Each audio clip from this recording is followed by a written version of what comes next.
ನಮಸ್ತೆ ಸ್ನೇಹಿತರೆ, ನಾನು ನಿಮ್ಮ NGO ದುರ್ಗೇಶಪ್ಪ ಫ್ರಮ್ ಚಿತ್ರದುರ್ಗ. ಇವತ್ತು ನಾನು ಕನ್ನಡ ಜನತೆಯಲ್ಲಿ ಕೇಳಿಕೊಳ್ಳುವುದೇನೆಂದರೆ, ನಿಮ್ಮ ಊರಿನಲ್ಲಿ ಸರ್ಕಾರಿ ಶಾಲೆಗೆ ಶೌಚಾಲಯ ಇಲ್ಲ ಅಂತ ಕೇಳ್ಪಟ್ಟಿದ್ದೇನೆ. ಸರ್ಕಾರಿ ಶಾಲೆಗೆ ಶೌಚಾಲಯ ಇಲ್ಲ ಅಂತ ಕೇಳ್ಪಟ್ಟಿದ್ದೇನೆ. ದಯವಿಟ್ಟು ನಿಮ್ಮೂರಲ್ಲಿ ಆ ಥರ ಶೌಚಾಲಯ ಇಲ್ಲ ಅಂತಂದರೆ ನನ್ನ NGO ಕಡೆಯಿಂದ ಸುಮಾರು 3 ಲಕ್ಷ ಖರ್ಚು ಮಾಡಿ ಹೈಟೆಕ್ ಶೌಚಾಲಯ ಕಟ್ಟಿಸಿಕೊಡ್ತೇನೆ. ದಯವಿಟ್ಟು ನಿಮ್ಮೂರಲ್ಲಿ ಯಾವ ಊರಲ್ಲಿ ಶೌಚಾಲಯ ಇಲ್ಲ ನನಗೆ ಮೆಸೇಜ್ ಮಾಡಿ, ನನಗೆ ಡಾಟಾ ಕೊಡಿ. ಎಷ್ಟೇ ಇರ್ಬೋದು, ಎಷ್ಟೇ ಸರ್ಕಾರ ಒಂದೇ ಮಾಡ್ಬೇಕಂತಿದ್ರೆ ನಮ್ಮಂಥ ಸಾರ್ವಜನಿಕರು ಮಾಡ್ಬೋದು. ಈ ಥರ ಸಮಾಜ ಸೇವೆ ಕೆಲಸಗಳನ್ನು ಸಾರ್ವಜನಿಕರು ಮಾಡ್ಬೋದು. ಹಂಗಾಗಿ ನಾನು ಮಾಡ್ತೇನೆ.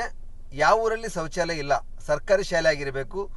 ಯಾವ ಊರಲ್ಲಿ ಶೌಚಾಲಯ ಇಲ್ಲ, ಯಾವ ಶಾಲೆಯಲ್ಲಿ ಶೌಚಾಲಯ ಇಲ್ಲ, ಅದನ್ನ ಕಟ್ಕೊಡೋಕ್ಕೆ ನಾನು ರೆಡಿ ಇದ್ದೀನಿ. ದಯವಿಟ್ಟು ನನಗೆ ಕಾಮೆಂಟ್ ಮಾಡಿ ಅಡ್ರೆಸ್ ಕೊಡಿ, ಯಾವ ಊರಲ್ಲಿ ಇಲ್ಲ ಅಂತೇಳಿ. ಈ ಕರ್ನಾಟಕದ ಎಲ್ಲಿ ಬೇಕಾರಾಗಿರ್ಬೋದು, ಯಾವ ಜಿಲ್ಲೆ ಬೇಕಾರಾಗಿರ್ಬೋದು, ನಾನು ಮಾಡಿಕೊಡ್ತೀನಿ. ದಯವಿಟ್ಟು ಸಹಕಾರ ಮಾಡಿ, ಈ ವಿಡಿಯೋ ಶೇರ್ ಮಾಡಿ. ನಮಸ್ಕಾರ.